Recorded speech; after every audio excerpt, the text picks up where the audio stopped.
জেলটি অনেক দিনের পুরনো। বহুদিন এখানে কেউ আসেনি।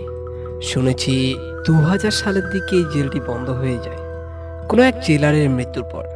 কিন্তু কি কারণে বন্ধ হয়েছিল এ বিষয় নিয়ে কেউ কিছু বলতে পারছে না। এখানে অদ্ভুতভাবে কিছু কয়েদি মারা যায়, তারপর থেকেই পরিত্যক্ত হয়ে রয়েছে।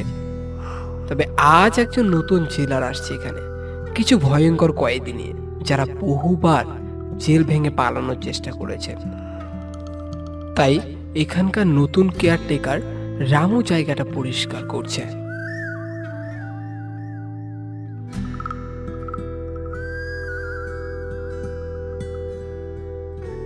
এসব জেলারের মাথায় কি যে ঘোরে, এদের কি কোনো আত্মা টাত্মার ভয় নেই? সবগুলো মরতে এখানেই আসছে, যে কারণে এই জেলটি বন্ধ হয়ে যায়, সেই ঘটনার সূত্রপাত আবার না শুরু হয়ে যায়। যাক, আমার তাতে কি, আমি তো কাজ শেষ হলে এখান থেকে চলে যাব, তারপর তারাই দেখবেন।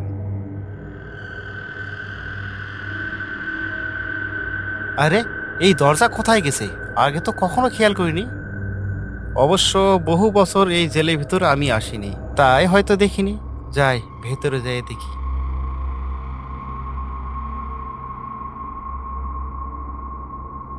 ভেতরে আসতে অবাক হয়ে গেল রামু। এটাই তো সেই জায়গা যেখানে জেলারের ফাঁসি হয়েছিল। রামু সব জ্ঞান বুদ্ধি যেন হারিয়ে ফেলেছে। রামু ওই ফাঁসি কাঠের দিকে এগোতে থাকে।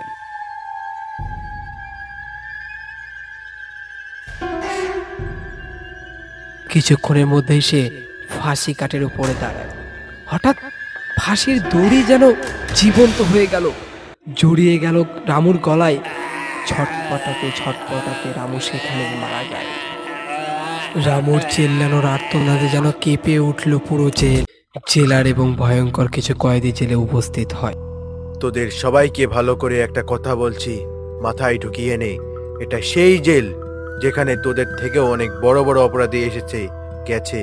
এখান থেকে পালাবে এমন অপরাধী এখনো তৈরিও হয়নি। জেলটুকে আটকে রাখবে এমন জেল এখনো তৈরি হয়নি। কে রে তুই, কোনো জিন পড়ি নাকি সে ফু করে উড়ে যাবি? ওই ওই ওই, তুই আমাকে নিয়ে হাসছিস কেন? তুই জানিস আমি কে? তোর মতো কয়দিন না আমার কাছে এসে হাত পা ধরে। আরে চা চা, তোর মতন অনেক দেখা আছে, 4টা মার্ডার করে এসেছি। এই, তোরা কি বলা বলি করছিস? এখান থেকে পালানোর কথা শুধু চিন্তাই করতে পারবি, কারণ এই জেল অন্য সব জেল থেকে আলাদা। এই, এদের সবাইকে ভেতরে নিয়ে যাও আর বন্ধ করে দাও লকআপে। এদের সব চর্বি বেরিয়ে যাবে। কনস্টেবল সবাইকে ভেতরে নিয়ে যায়।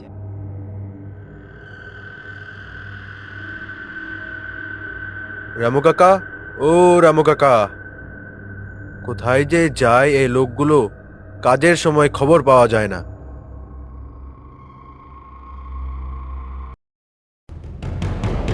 কনস্টেবল সবাইকে ভেতরে নিয়ে যায়, এরপর সবাইকে জেলের ভেতর ঢুকিয়ে দেয়।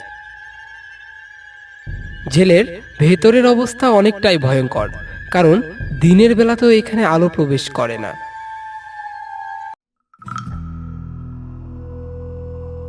Hello sir. হ্যালো, বসুন। তা কি খবর আপনাদের? আপনারা কি অনুমোদন পেয়েছেন? হ্যাঁ স্যার, পেয়েছি। এই নিন পারমিশন লেটার।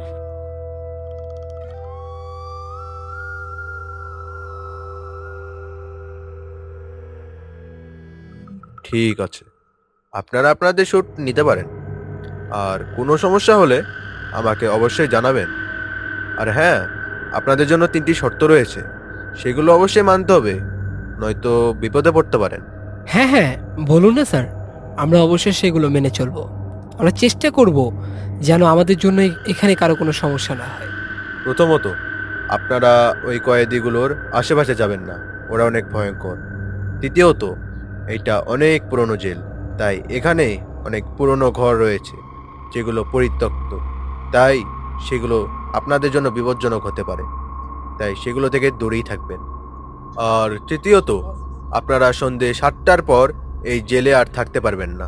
চিন্তা করবেন না স্যার, আমরা এগুলো অবশ্যই খেয়াল রাখবো।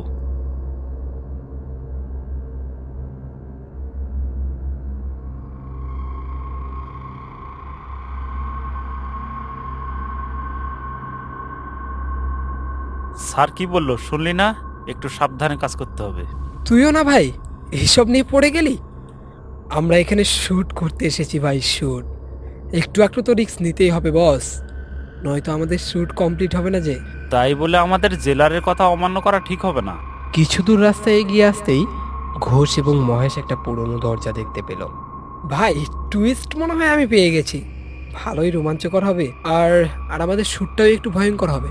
তুই কি এর ভিতরে যাওয়ার কথা ভাবছিস নাকি? তুমি একদম ঠিক ধরেছো বস, আমরা এর ভেতরেই যাচ্ছি। ভাই আবারও বলছি, জেলার কিন্তু সব জায়গায় ঢুকতে বারবার করে বারণ করেছে। আরে কিচ্ছু হবে না, চল না। আমরা এখানে ডকুমেন্টারি ফিল্ম বানাতে এসেছি, এরকম একটু রিস্ক তো নিতেই হবে বস। ঠিক আছে চল, এবারই কিন্তু লাস্ট বার। হঠাৎ পেছন থেকে কিছু একটা পড়ে যাওয়ার আওয়াজ হলো। আওয়াজে আমরা পেছনের দিকে তাকালাম, দেখলাম কেউ একজন চাদর মুড়ি দিয়ে চলে যাচ্ছে। এই কে তুমি? দাঁড়াও দাঁড়াও বলছি। ঘোষ তার দিকে যেতে যেতে লোকটি সেখান থেকে চলে যায়।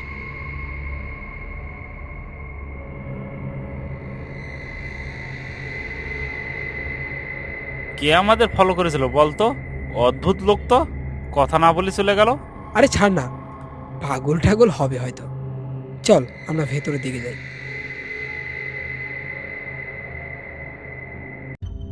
ভেতরে যেতেই তারা অবাক হয়ে গেল। অনেক পুরনো একটা জায়গা। এটাই হলো সেই জেলের সবচাইতে ভয়ঙ্কর জায়গা, যেখানে হাজার হাজার অপরাধী এই দুনিয়া থেকে বিদায় নিয়েছে। ক্যামেরা অন কর মহেশ, সব দিকে শুট কর।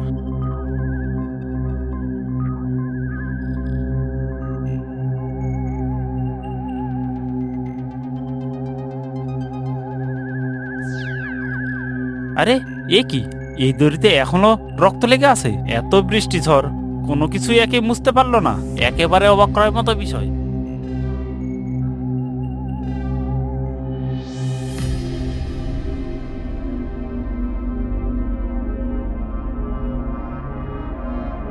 এই, আপনারা কে? এইখানে আপনারা কি করতেছেন? আপনাদের তো সাহস কম নয়, দিনের বেলাতেও এখানে কেউ আসে না। আপনাদের কি মৃত্যুর ভয় নাই? আপনারা এখানে কি করতেছেন? হ্যাঁ, ঘোষ চাদর মুড়ি দেওয়া বুড়ো লোকটাকে দেখে নিচে নেমে এলো। দাঁড়ান দাঁড়ান, আপনি সেই লোক না যে একটু আগে আমাদের দেখে পালিয়ে গেল? আমি পালাইয়া যায় নাই বাবু, আমি আপনাদের সাথে কথা কনের লইগা আইছিলাম, কিন্তু হঠাৎ বাইরে থাইকা আমায় কে যেন একজন ডাকলো মনে হইল, তাই বাইরে দেখতে গেলাম। কিন্তু আপনি কে বলুন তো? আমাদের মৃত্যুরই বা ভয় দেখালেন কেন? এরকম মজা কিন্তু একবারই ভালো নয়। আমি এখানকার কেয়ারটেকার বলতে পারেন। জেল যখন বন্ধ ছিল তখন আমি এর দেখাশোনা করতাম। কিন্তু আমরা তো শুনেছি এখানে কেউ থাকতো না। চুপ, জোরে গলায় কথা কয়েন না, সে জায়গা যাইব, তাইলে আপনাগো কারণ স্থান নাই, কারণ স্থান নাই। কার কথা বলছেন আপনি বলুন তো? শহরের মানুষ বলে কি ভয় দেখানোর চেষ্টা করছেন? আমরা কিন্তু ভয় পাচ্ছি না, হ্যাঁ। আর আপনার এসব আজগুবি গল্প আপনার কাছেই রাখুন। হঠাৎ একটা দমকা হওয়া আর অসংখ্য কুয়াশায় চারদিকে ঢেকে গেল। অদ্ভুত একটা গন্ধ নাকে আসছে। ঘন কুয়াশার মধ্যে কাউকে দাঁড়িয়ে থাকতে আমরা অনুভব করলাম। ঘন কুয়াশায় লোকটিকে তা ঠিকঠাকভাবে চিনতে পারলাম না, কিন্তু তার ড্রেস দেখে মনে হচ্ছিল কোনো কয়েদি যেন সেখানে দাঁড়িয়ে রয়েছে। বাঁচতে চাইলে পালান এইখান থেকে, সে আইসা পড়ছে। বুড়ো ঘোষের হাত ধরে এক প্রকার টেনেই নিয়ে গেল বাইরে।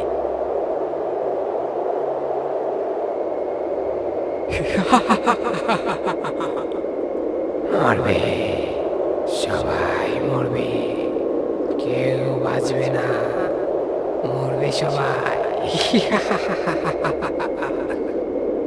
বাইরে এসেই আমরা একটু অবাক হলাম। কি করছেন আপনি? ঘোষের হাতটা ছাড়ুন না। কথা বলো না, বাঁচতে চাইলে আসো। কিছুক্ষণের মধ্যেই সেই বুড়ো লোকটি আমাদের একটি ঘরে নিয়ে গেল। আচ্ছা কে আপনি? কেনই বা এরকম করছেন? ঘোষের কথা শুনে লোকটি কেমন থমকে গেল। সে কিছুই বলল না, শুধু চেয়ে রয়েছে এক পলকে। আপনি কিছু বলছেন না কেন? আমি আপনাকে জীবন বাঁচালাম সাহেব, ওখানে আর একটু থাকলে না আপনাদের আর পয়সা থাকতে হইতো না, অকালেই মারা যাইতেন। এই মিস্টার, শুনুন, অনেকক্ষণ ধরে না আপনার এসব আজে বাজে কথা শুনছি। আর না, আপনাগো হাতে ওইটা কি ক্যামেরা না? হ্যাঁ, এটা ক্যামেরা। তাতে কি হয়েছে? আপনি তো অনেকক্ষণ ধইরা ওখানে ভিডিও করতেছিলেন। ওইখানে তো আমরা একটা ছায়ামূর্তি দেখেছিলাম। ক্যামেরায় তো দেখা যাইব, দেখেন না? তাহলেই তো সমস্যা মিটা যায়। মহেশ, রেকর্ড করেছিলি তুই? হ্যাঁ, করেছি তো, এখনই চেক করে দেখছি। ক্যামেরার দিকে তাকাতেই মহেশ অবাক হয়ে গেল। আরে, এ কি দেখছি আমি? কিরে, এমন পেঁচার মতো মুখ করলি কেন? দে দে দেখি ক্যামেরাটা আমায়।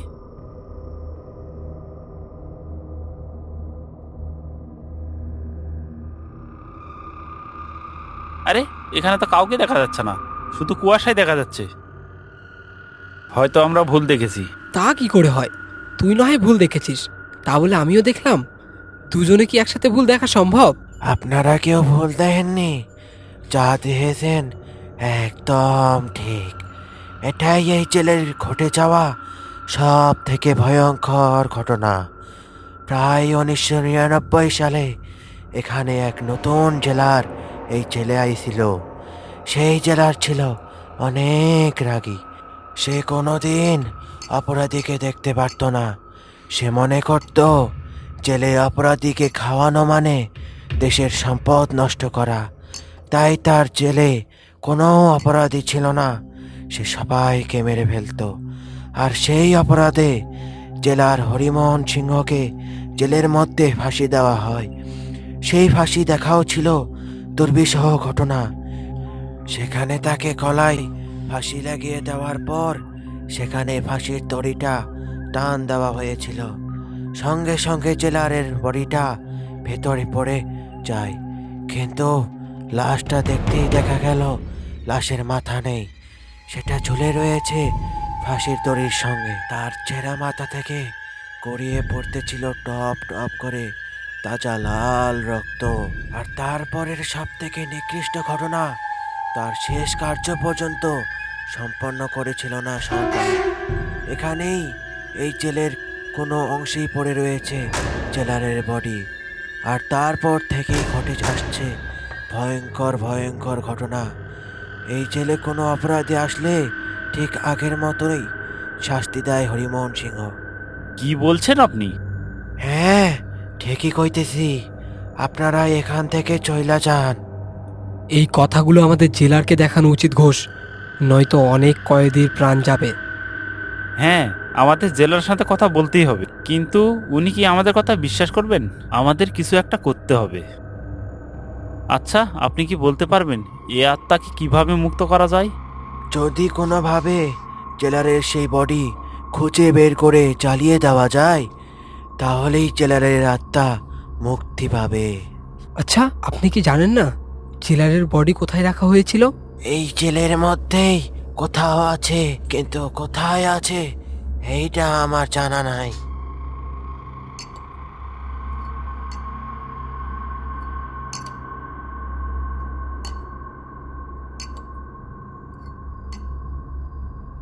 হঠাৎ কারো শেকল জাতীয় কিছু শব্দ শুনতে পেলাম, মনে হচ্ছে কেউ আসছে। বিশুর ঘুম সেই শব্দে ভেঙে গেল। কিসের শব্দ এটা? কোনো কয়েদির শেকলের মতন আওয়াজ? কেউ কি জেল থেকে পালাচ্ছে নাকি?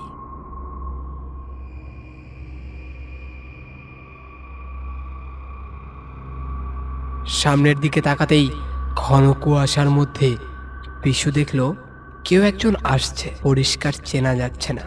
সামনে থেকে একটু কুয়াশা সরতেই বিশু দেখল ভয়ঙ্কর একটি চেহারার লোক, যার দুটি চোখ জল জল করে জ্বলছে, যেন দুইটি চোখে আগুন ধরছে তার।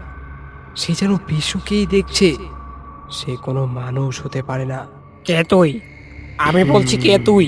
সেই ভয়ঙ্কর চেহারার লোকটি বিশুর দিকে এগিয়ে আসছে। এগিয়েও না, আমি বলছি, আর এগিয়েও না তুমি, ওখানেই দাঁড়াও।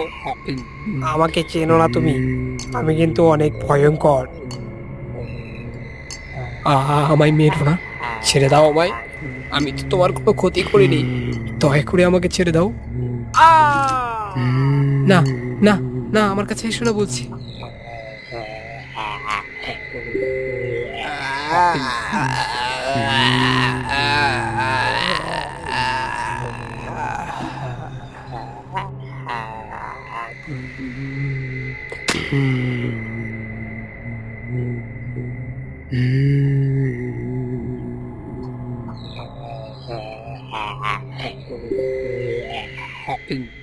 কিছুক্ষণের মধ্যেই জেলার ঘটনাস্থানে উপস্থিত হলো। কিরে, তোর এত তেজ যে তুই ওকে মেরে ফেললি? এত গায়ের জ্বালা তোর? আমি ওকে মারিনি স্যার, আমি সত্যি বলছি, আমি বিশুকে মারিনি। তুই আর বিশু ছাড়া কি অন্য কেউ ছিল যে বিশুকে মারবে?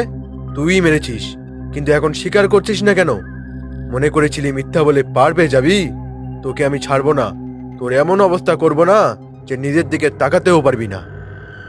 আমি সত্যি ওকে মারিনি স্যার, ওকে আত্মা মেরেছে, এক কয়েদির আত্মা, নিজের চোখে দেখেছি আমি। আবার মিথ্যা বলছিস? তোর মুক্তি নেই, এই জেলেই তোকে পচে মরতে হবে। না না না স্যার, আপনি আমাকে এই জেলে রাখবেন না, যেখানে ইচ্ছা পাঠিয়ে দিন। এখানে থাকলে ও আমাকে মেরে ফেলবে, দয়া করে আমাকে এখান থেকে বের করুন। কনস্টেবল, ওকে নিয়ে যাও, আর ভালো করে খাতির যত্ন করো। সব সত্যি পাখির বুলির মতো বেরিয়ে যাবে। আমি যাব না, আমাকে এই জেল থেকে বের করুন, নয়তো ও আমাকে মেরে ফেলবে। জেলার একটু চিন্তিত হলো, কারণ মানুষ মিথ্যে কথা বললেও তার চোখ মিথ্যে কথা বলে না, আর বিশুর চোখে ছিল পরিষ্কার ভয়। তো বল, ঘটনা কি? তুই কি বলবি, নাকি তোকে অন্যভাবে বলাতে হবে? আমাকে যদি বলাতে হয় তাহলে কিন্তু নিজের জায়গা থেকে উঠতে পারবি না। আমাকে মেরে ফেলুন স্যার, তাও ওই আত্মারাত আমাকে ছেড়ে দেবেন না। আমি সত্যি বলছি স্যার। আবার একই কথা, তোর এই একই কথা শুনতে আমার আর ভালো লাগে না। অন্য কোনো ডায়লগ থাকলে মার, যেটা শুনতে ভালো লাগবে। আপনার কত টাকা লাগবে স্যার, আমি আপনাকে দেব। আমাকে এই জেল থেকে বের করুন, এই ভূতের জেলে আমি আর থাকতে চাই না। তোর তো সাহস কম নয়, তুই আমাকে ঘুষ দেওয়ার কথা বলছিস? আমাকে কি আপনার কাঁচা খিলাড়ি মনে হয় নাকি স্যার? পুরো 5 কোটি দেব যদি আপনি আমাকে এখান থেকে বের করেন। তবে তোর কাছে এত টাকা কোথা থেকে আসবে? আমাকে কি বোকা মনে হয়? আমি কোনো যেমন তেমন খিলাড়ি নই স্যার। জীবনে যত বড় বড় দান মেরেছি না, তার বেশিরভাগই আপনাকে দিতে দিয়েছি আমার জীবনের মূল্য হিসেবে।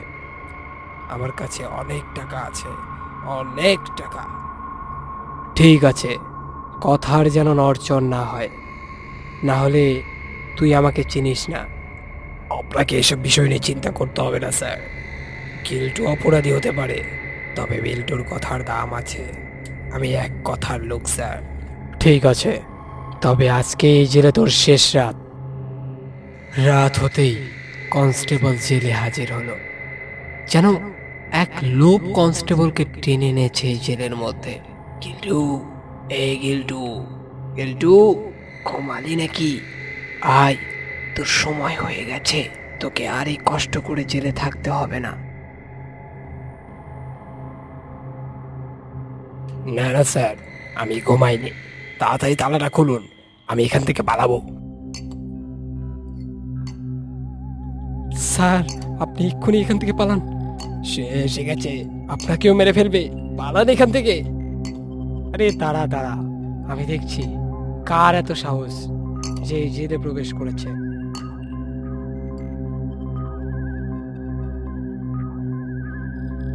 কে কে তুমি? এসব লুকোচুরি খেলে আমার সাথে কোনো লাভ নেই, সামনে এসে বলছি। ছায়া মূর্তির সামনে আসতে কনস্টেবল অবাক হয়ে গেল। এ কি ভয়ঙ্কর চেহারাদার! আমার দিকে এসো না, দূরেই থাকো বলছি। আমার ভুল হয়ে গেছে, আমি আর কখনো এখানে আসবো না। আমাকে ছেড়ে দাও, দয়া করে আমাকে ছেড়ে দাও। হঠাৎই একটা চেন এসে কনস্টেবলের গলায় লাগে, আর সেখানেই কনস্টেবলকে ঝুলিয়ে দেয়।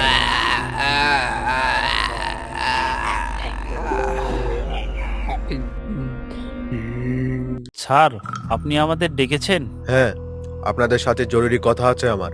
শুনুন, দেখতেই তো পাচ্ছেন কি অবস্থা জেলে। কয়েদি খুন হচ্ছে, তাই আপনারা আপনাদের কাজগুলো এখানে আর করতে পারবেন না। আপনাদের এই জেল থেকে চলে যাওয়াটাই মঙ্গল হবে। এগুলো হরিমোহন সিংয়ের আত্মাই করেছেন। আপনারা কি বলছেন বলুন তো? মাথা ঠিক আছে আপনাদের? সেই ভয়ঙ্কর জেলারের কবেই মৃত্যু হয়ে গেছে, সে আবার কিভাবে ফেরত আসতে পারে? ঘোষ ঠিকই বলছে স্যার, আমি নিজের চোখে দেখেছি। এ কোনো কল্পনা নয়, এটাই বাস্তব। তার মানে আপনারা বলতে চাইছেন এগুলো সেই জেলার হরিমোহন সিং করছে? তাহলে আপনাদের ধারণা ঠিক হলে ও গিল্ডকেও মারতে আসবে, সাথে বাকিদেরও প্রাণের আশঙ্কা আছে। আমার তাদেরকে বাঁচাতে হবে। এই বলেই জেলার উঠে পড়ল। দাঁড়ান স্যার, আমরাও যাব। না না, আমি আপনাদের কিভাবে বিপদে ফেলতে পারি? আপনারা চলে যান। আমাদের চিন্তা আপনি করবেন না স্যার, আমরা নিজেদের সামনে নিতে পারবো।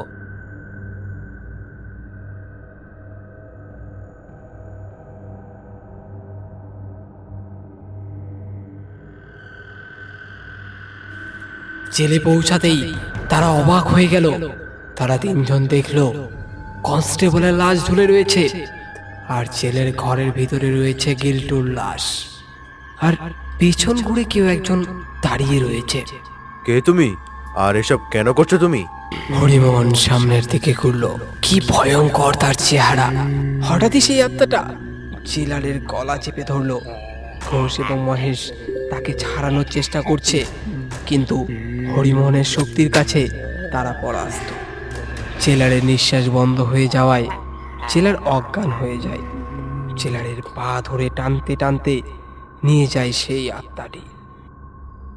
মহেশ, একে এভাবে কিছু করা যাবে না। এর একটাই ব্যবস্থা, ওর কঙ্কালগুলো আমাদের খুঁজে বের করতে হবে এবং জ্বালিয়ে দিতে হবে, তাহলেই এই আত্মা শান্ত হবে। মহেশ, তুই যা, ওই কঙ্কাল খুঁজে বের কর। খুঁজে পেলে সঙ্গে সঙ্গে জ্বালিয়ে দিবি। আমি যাচ্ছি জেলা সাহেবকে বাঁচাতে। এই বলেই মহেশ এবং ঘোষ সেখান থেকে চলে গেল। মহেশ খুঁজতে বেরোলো হরিমোহন সিং, অর্থাৎ সেই জেলারের কঙ্কাল। হরিমোহন, কি করছো তুমি? জেলারকে ছেড়ে দাও, ও কোনো দোষ করেনি। ওকে কেন মারছো তুমি? দয়া করে তুমি জেলারকে ছেড়ে দাও। এই দরজাটা কেন খুলছে না? খোল খোল। সেই জেলারের আত্মাটি যেন কোনোভাবেই কোনো কথার তোয়াক্কা করছে না।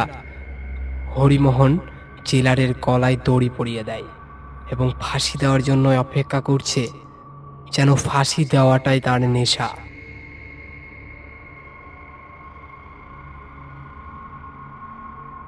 আরে, এই ঘরটা কিসের? দেখি একটু চেক করে, যদি পেয়ে যায়। এই বলে মহেশ ভেতরে গেল।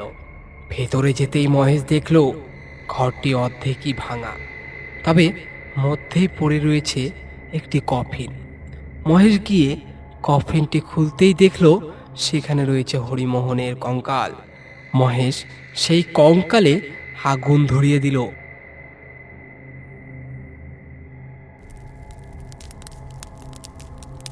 সঙ্গে সঙ্গে আগুন ধরে গেল হরিমোহনের শরীরে।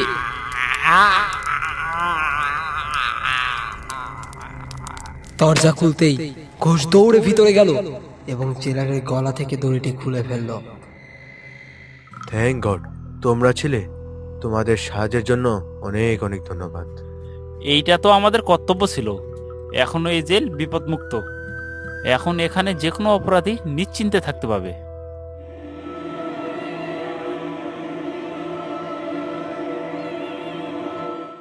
আমাদের এই ভিডিওর lucky subscriber TW leader 2M, Pratima Rani, এক্সিটুন animation, Abdullah Sunny, Lipon blogs and Dipon Mahanta. আপনিও হতে পারেন আমাদের পরবর্তী ভিডিওর উইনার। এই জন্য চ্যানেলটিকে সাবস্ক্রাইব করুন এবং অবশ্যই একটি কমেন্ট করবেন, যাতে আপনাদের খুব সহজেই চিহ্নিত করতে পারি।